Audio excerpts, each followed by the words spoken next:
I'm Irene, navigating life at 30 with a mix of web design and motherhood.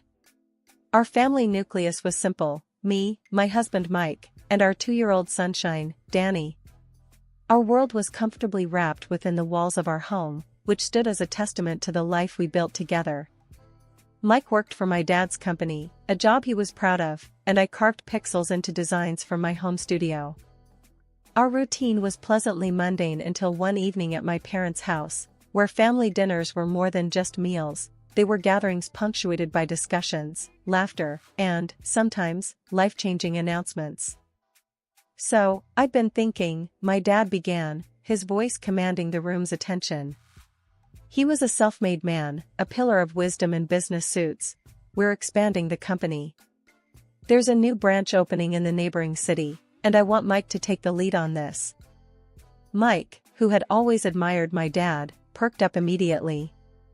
His eyes gleamed with a mix of excitement and determination.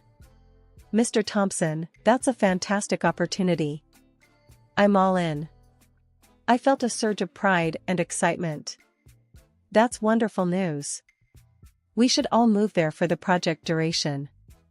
It's just a few months, and it'll be like a little adventure," I said, already envisioning our temporary life in a new city. Unexpectedly, Mike hesitated, casting a glance that didn't quite reach his usual confidence. "Actually, Irene, it might be better if you and Danny stay here.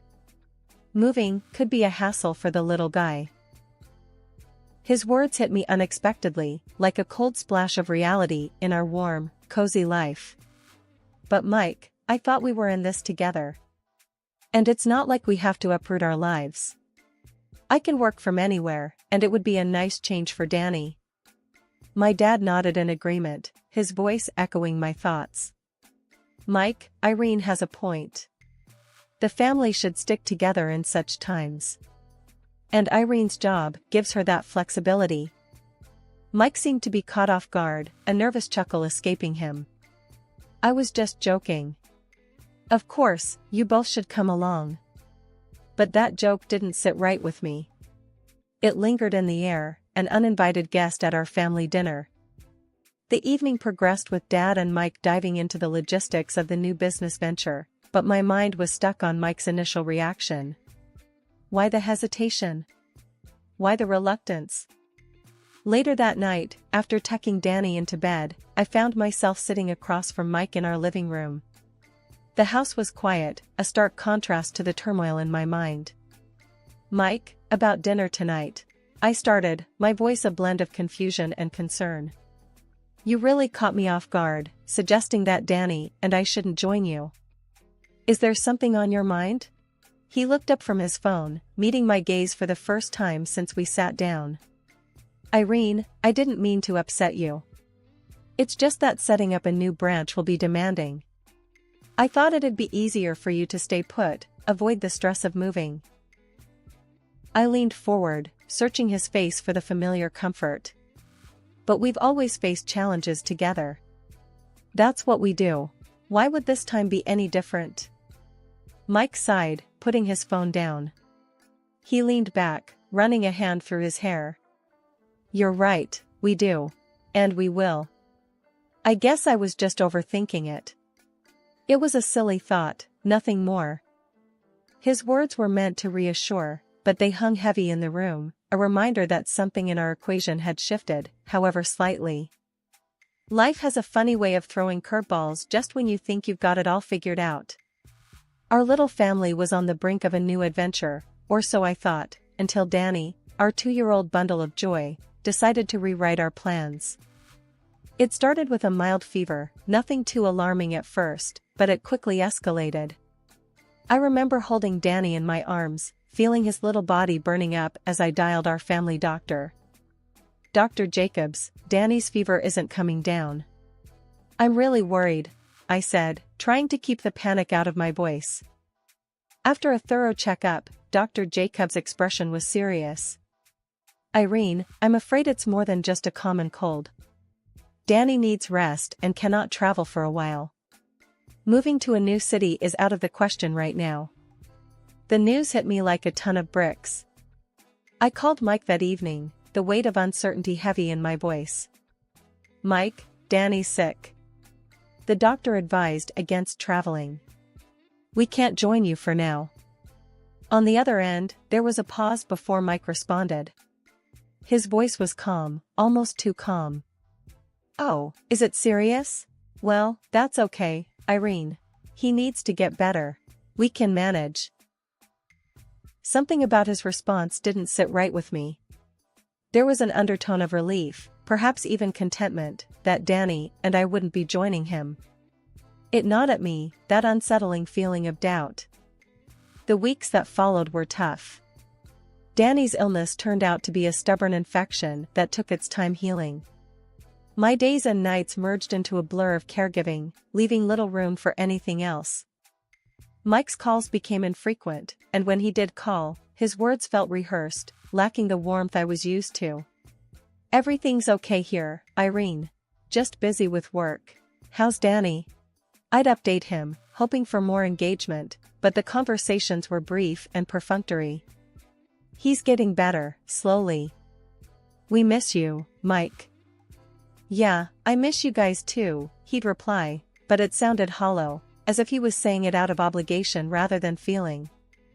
The distance was growing, not just in miles, but in our connection. It felt like Mike was slipping away, retreating into a world I wasn't part of. One evening, after a particularly short and unsatisfying call with Mike, I sat in the living room long after Danny had fallen asleep. The silence of the house echoed my thoughts. Was this what our life was going to be now? Mike distant and preoccupied, and me, alone, holding down the fort? Days turned into weeks, and the distance between Mike and me felt more than just miles apart. It was as if he was slowly drifting away, becoming a stranger. His calls, once filled with laughter and warmth, were now just formal check-ins. One evening, as I was putting Danny to bed, my phone buzzed. It was Mike. Hey, how's Danny doing? He asked, his voice lacking its usual tenderness. He's better, still recovering, I replied, hoping to stir some emotion in him. Work's crazy here, he said, sounding distracted. I sat down in the living room, the silence engulfing me. Mike, we barely talk these days. Is everything okay with you? You seem different. There was a pause on the line. Different? No, I'm just really busy, Irene. You know how it is starting up a new branch. I tried to keep the conversation going, to bridge the growing gap. I understand you're busy, but it feels like you're not just physically away. It's like I don't know you anymore. He let out a sigh. Irene, you're overthinking it. It's just stress, that's all. Once things settle down here, it'll be better. But his reassurances did little to ease my growing concerns. His words felt empty, devoid of the connection we once shared. Weeks passed, and Mike's brief return home did little to quell my fears. He was physically present, but emotionally distant. He spent most of his time either working on his laptop or engrossed in his phone. One night, I decided to confront him. Mike, we need to talk. You've been distant ever since you took this new job. Is there something you're not telling me? He looked up from his phone, his expression a mix of annoyance and surprise. Irene, why do you keep saying that? I'm right here. But you're not really. You're always on your phone or laptop. It's like you're here, but your mind is somewhere else, I said, my voice tinged with frustration. Mike closed his laptop with a sigh. Look, Irene, I've got a lot on my plate right now. The new branch, the pressures from your dad, it's a lot to handle. I'm just trying to do my best. I nodded, trying to understand. I get that, Mike, but we're a team, remember? If there's something bothering you, you can talk to me. He shook his head, a half smile on his face. There's nothing to talk about, Irene. I'm just busy, that's all. You're making a big deal out of nothing. But it didn't feel like nothing. It felt like a chasm was forming between us, one that I couldn't bridge, no matter how hard I tried. The day started routinely enough, with the familiar hum of my computer and the soft breathing of Danny during his nap. I was deep in thought, maneuvering through the complexities of a web design project, when a knock at the door jolted me back to reality. Opening it, I found myself face to face with a stranger, his eyes weary yet determined. "Can I help you?" I asked, curiosity mingling with a hint of apprehension. "Yes, you're Irene, Mike's wife, right?" "I'm David." His voice was steady but carried an undercurrent of nervousness. I nodded, still unsure where this was going. "That's me." "What is this about?" David took a deep breath, as if bracing himself. "I believe your husband, Mike, is having an affair with my wife." His words hit me like a ton of bricks. "That's impossible," I stammered, disbelief clouding my thoughts. "Mike wouldn't do that. There's got to be some mistake." "I thought the same at first," David admitted, reaching into his pocket. "But then I found this." He handed me his phone, his hand shaking slightly. The photos displayed on the screen were heart-wrenching. There was Mike, undeniably him, in a series of intimate moments with a woman I didn't recognize. They were laughing, embracing, their closeness leaving no room for doubt. I felt my world spin as I handed back the phone. "Why are you showing me this?" My voice cracked, barely a whisper under the weight of my crumbling reality. David's gaze was sympathetic yet firm. "Because you deserve to know the truth. And I think we should do something about it." A mixture of emotions surged through me, anger, betrayal, and an overwhelming sense of loss. "What do you mean, do something about it?" He leaned against the door frame, his posture suggesting a man who had nothing left to lose. "I have a plan. A way to confront them, to bring this out into the open. I can't just let this go, and I don't think you should either." My mind raced. Part of me wanted to shut the door and pretend this never happened, but another, stronger part knew I couldn't live with the uncertainty. "What kind of plan?" "We need more evidence, something undeniable. I propose we catch them together, in the act," David explained, his voice laced with a mix of pain and resolve. The idea was daunting, yet it resonated with the part of me that craved closure.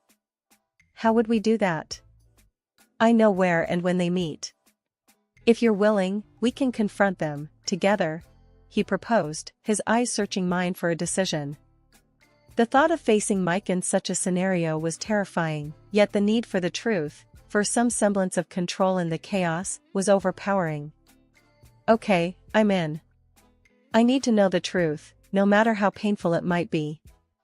As David left, I closed the door and leaned against it, feeling the weight of the decision I had just made.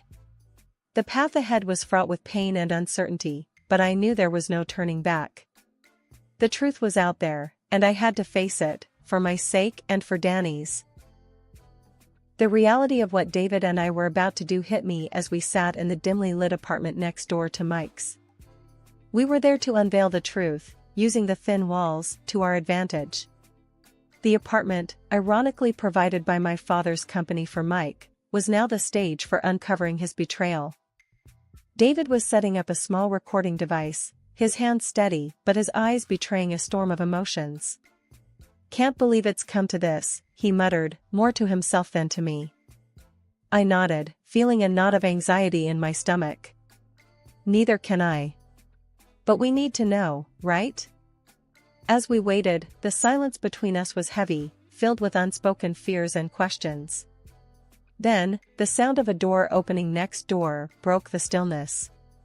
My heart skipped a beat, and I saw David tense up. "That's them," he said, his voice barely a whisper.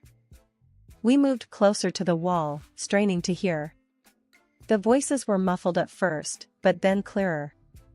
It was Mike, his laughter unmistakable, mingling with a woman's voice, his mistress.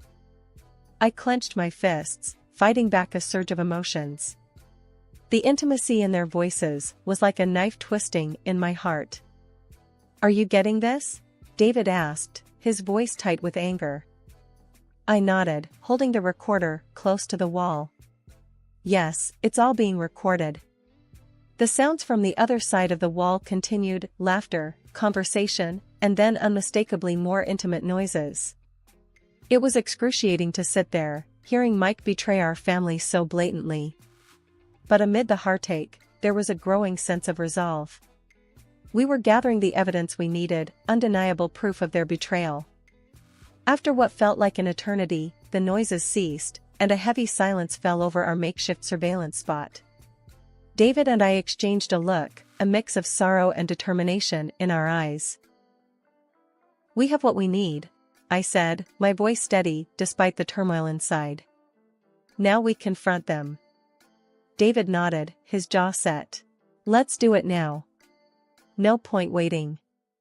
As we stood up, I felt a strange sense of empowerment mixed with dread. The life I had known with Mike was over, and confronting him was the first step into a new, uncertain future. "We need to catch them off guard," David said as we moved toward the door. I agreed, clutching the recorder like a lifeline. "Let's go. It's time they faced the consequences." Stepping out of the apartment, the weight of the moment settled on my shoulders. We were about to face the people who had turned our lives upside down. The confrontation would be painful, but necessary. David and I stood in the dimly lit corridor outside Mike's apartment, our hearts racing with a mix of anxiety and determination. The plan was simple, but bold. David would pretend to be a courier, a ruse to ensure Mike would open the door. David knocked firmly, announcing loudly enough to be heard through the door, "Delivery." We heard footsteps approaching from inside. The door swung open, and there stood Mike, his face transitioning from annoyance to shock as his eyes landed on me. "Irene? What the hell are you doing here?" I took a deep breath, my voice surprisingly steady despite the turmoil inside. "We need to talk, Mike. Can I come in?" Behind Mike, the mistress, a young woman with a startled expression, stood frozen. Reluctantly, Mike stepped aside, allowing us entry. The room felt tense, charged with unspoken accusations and fear. Without mincing words, David confronted Mike. "We know about the affair, Mike. You can drop the act." Mike's reaction was a mix of defensiveness and scorn. This is nothing. She seduced me. I was just caught up." His mistress, now visibly shaken, retorted, "What? No, you were as much in this as I was." Ignoring her, Mike turned to me, trying to downplay the situation. "Irene, listen, this isn't what it looks like." I couldn't hold back any longer. "Not what it looks like?" "I heard everything, Mike. We have recordings." Mike glanced at the recording device in David's hand, his face turning pale. "Recordings? Irene, you've got to understand." "There's nothing to understand," I cut him off, my voice rising in anger. "You betrayed our family, Mike. You betrayed me and Danny." He started to say something but stopped, realizing the gravity of his situation. "Irene, please," Mike's voice trailed off as he fell to his knees, a pathetic figure of desperation. "Forgive me, I made a mistake. Please, don't tell your father about this." I looked down at him, feeling a mix of pity and revulsion. "You think I can just forgive and forget? I'm going to demand compensation for this betrayal. And yes, I will tell my father. He deserves to know the kind of man you really are." Mike's face crumpled in despair, but there was no going back. The trust we had was shattered beyond repair. David, who had been quietly observing, finally spoke up. "You're going to pay for this, Mike. Both of you."